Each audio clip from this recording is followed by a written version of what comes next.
Happy evening. This is Devaki from Bharat Fintech Solutions. இன்னைக்கு ஒரு Indian இண்டஸ்ட்ரீஸோட ஓவி பார்க்கலாம். வீடியோக்குள்ள போகிறதுக்கு முன்னாடி நம்ம சேனலை என்ன சப்ஸ்கிரைப் பண்ணுங்க ப்ளீஸ். மறக்காம அந்த பெல் ஐக்கானை கிளிக் பண்ணி வச்சுக்கோங்க. அப்பதான் நான் எப்போ வீடியோ போடுறேனோ இமீடியட்டாக உங்களுக்கு நோட்டிஃபிகேஷன் வரும். நீங்கள் மிஸ் பண்ணாமல் பார்க்கலாம்.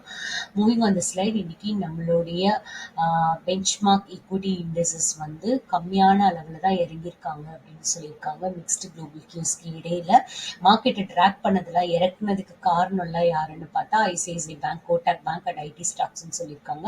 பிஎஸ்சியில் லிஸ்ட் ஆகிட்டு இருக்கக்கூடிய கம்பெனிஸோட மார்க்கெட் கேபிட்டலைசேஷன் வந்து இன்னைக்கு 2.42 lakh crore வந்து ஏறியிருக்காங்கன்னு சொல்லியிருக்காங்க. ஸோ ஓவராலாக 395 lakh crore இருக்குன்னு சொல்லியிருக்காங்க. மார்க்கெட் வந்து இன்னைக்கு வந்து புல்ஸ்க்கு தான் ஃபேவராக இருந்திருக்காங்கன்னு சொல்லியிருக்காங்க. அபவுட் 2849 ஸ்டாக்ஸ் வந்து ஏறியிருக்காங்க. 1002 ஸ்டாக்ஸ் இறங்கியிருக்காங்க. 108 ஸ்டாக்ஸ் வந்து எந்த சேஞ்சஸ்மே இல்லாமல் இருக்காங்கன்னு சொல்லியிருக்காங்க. லாஸ்ட் 3 டேஸாக வந்து நம்மளோட பெஞ்ச்மார்க் இண்டெக்ஸஸ் வந்து வின்னிங் ஸ்டிக்ல இருந்திருக்காங்க. அதனால ப்ராஃபிட் ஹையராக இருந்திருக்காங்க. பட் இன்னைக்கு வந்து சென்செக்ஸ் வந்து 111 பாயிண்ட்ஸ் ஆர் 0.15% வந்து இறங்கியிருக்காங்க. இறங்கிட்டு 73,904 அப்படின்ற லெவலில் க்ளோஸ் ஆயிருக்காங்க. நிஃப்டி வந்து இன்னைக்கு 9 பாயிண்ட்ஸ் ஆர் 0.04% வந்து இறங்கியிருக்காங்க. இறங்கிட்டு 22,453 அப்படின்ற லெவலில் க்ளோஸ் ஆயிருக்காங்க. மூவிங் வந்து நெக்ஸ்ட் ஸ்லைட், இன்னைக்கு வந்து நிஃப்டி பேக்ல லூசர்ஸ்ல யாருன்னு பார்த்தா Hero MotoCorp, HCL technologies, Kotak Mahindra bank, ICICI bank and SBI life insurance. நிஃப்டியில் வந்து கெய்னர்ஸ்ல யாருன்னு பார்த்தா நிஃப்டி பேக்ல Tata consumer product, MNM, BPCL, Bajaj auto, Adani ports. Sensex பேக்ல வந்து யாரெல்லாம் வந்து இன்னைக்கு வந்து இறங்கியிருக்காங்க அப்படின்னு பார்த்தா ரெட்ல க்ளோஸ் ஆயிருக்காங்கன்னு பார்த்தா Kotak bank, HCL bank, ICICI bank, Sun Pharma and Infosys. யாரெல்லாம் இன்னைக்கு வந்து ஏறி இருந்தாங்க, கெயின்ஸை வந்து மேக் பண்ணியிருந்தாங்கன்னு பார்த்தா எம்என்டம், Nestle India, Tata Motors and SBI. Among sectors பார்த்தா realty, metal, oil and gas, media, power, auto இவங்க எல்லாமே வந்து 1 to 2% ஏறி இருந்தாங்க.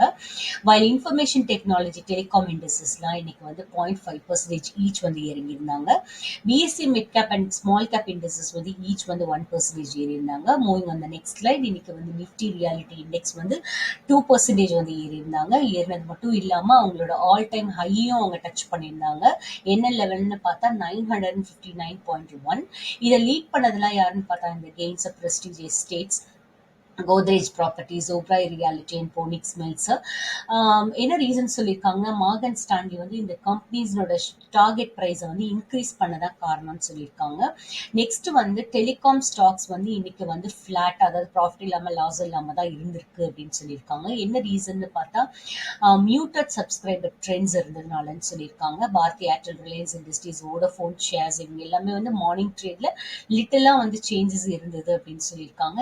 ஏன் அப்படின்னா Telecom Regulatory Authority of India வந்து ஜனவரிக்கான சப்ஸ்கிரிப்ஷன் அடிஷன் டேட்டாவை ஷோ பண்ணியிருக்காங்க. அதில் பார்த்தா ரொம்ப மியூட்டடாக தான் இருந்திருக்குன்னு சொல்லியிருக்காங்க. ரிலையன்ஸ் ஜியோ தான் வந்து மார்க்கெட்டை லீட் பண்ணியிருக்காங்கன்னு சொல்லியிருக்காங்க. அவங்களுக்கு வந்து மொபைல் சப்ஸ்கிரைபர் அடிஷன் வந்து ஜனவரியில் எவ்வளோ ஆயிருக்குன்னா 41.8 lakh சொல்லியிருக்காங்க. அதை ஃபாலோ பண்ணது பாரதி ஏர்டெல், அவங்களுக்கு வந்து 7.52 lakh இருந்திருக்காங்க. வோடஃபோன் ஐடியா வந்து அவங்களுடைய வயர்லெஸ் சப்ஸ்கிரைபர்ஸ் வந்து 15.2 lakh வந்து லாஸ் பண்ணியிருக்காங்கன்னு சொல்லியிருக்காங்க. Moving on the next slide, rupee வந்து இன்னைக்கு வந்து 4 paise இறங்கிட்டாங்க. இறங்கிட்டு 83.43 rupees இருந்திருக்காங்க எகெயின்ஸ்ட் யூஎஸ் டாலர்.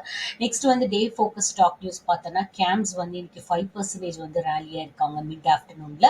இதுக்கப்புறம்னு பார்த்தா அவங்க வந்து இனிமே டிஜிட்டல் இன்சூரன்ஸ் பாலிசி இஷ்யூவன்ஸை அவங்க தான் மேனேஜ் பண்ண போறாங்கன்னு சொன்னதுக்கு அப்புறமா ஒரு சின்ன நோட் என்னன்னா, இன்னைக்கு எக்ஸ்சேஞ்ச் ஃபைலிங்ல இருந்து இந்த டேட்டா சொல்றோம். கேம்ஸ் வந்து என்ன சொல்லியிருக்காங்கன்னா, insurance regulatory and development authority வந்து என்ன சொல்லியிருக்காங்கன்னா, இனிமே வந்து இன்சூரன்ஸ் பாலிசிஸ் எல்லாமே வந்து இஷ்யூவன்ஸ் ஆஃப் இன்சூரன்ஸ் பாலிசிஸை இஷ்யூ பண்றது எல்லாமே இன்சூரன்ஸ் கம்பெனிஸ் வந்து எலக்ட்ரானிக் ஃபார்ம்ல தான் இருக்கும், எஃபெக்டிவ் ஃப்ரம் April 1 சொன்ன ரீசன்னால. நெக்ஸ்ட் வந்து Aditya Birla fashion and retail இவங்க 11.6% வந்து இன்னைக்கு வந்து க்ளோஸ் ஆயிருக்காங்க. இதுக்கப்புறம்னா அவங்க மதுரா ஃபேஷன் அண்ட் லைஃப் ஸ்டைலை வந்து டீமர்ஜ் பண்ண போறாங்க அப்படின்னு சொன்னதுக்கு அப்புறமா அந்த Madura fashion and lifestyle வந்து 70% வந்து கான்ட்ரிபியூட் பண்ணுது அவங்களோட ரெவென்யூல, டோட்டல் ரெவென்யூல இருந்துன்னு சொல்லியிருக்காங்க. நெக்ஸ்ட் வந்து ஐஆர்இடிஏ ஷேர்ஸ் வந்து 5% அப்பர் சர்க்கியூட்ல போயிருக்காங்க. ஏன்னா ஃபோர்த் குவார்டர் FY 24ல அவங்களோட லோன் புக் ரெக்கார்ட் growth இருந்ததுன்னு சொன்ன ரீசன்.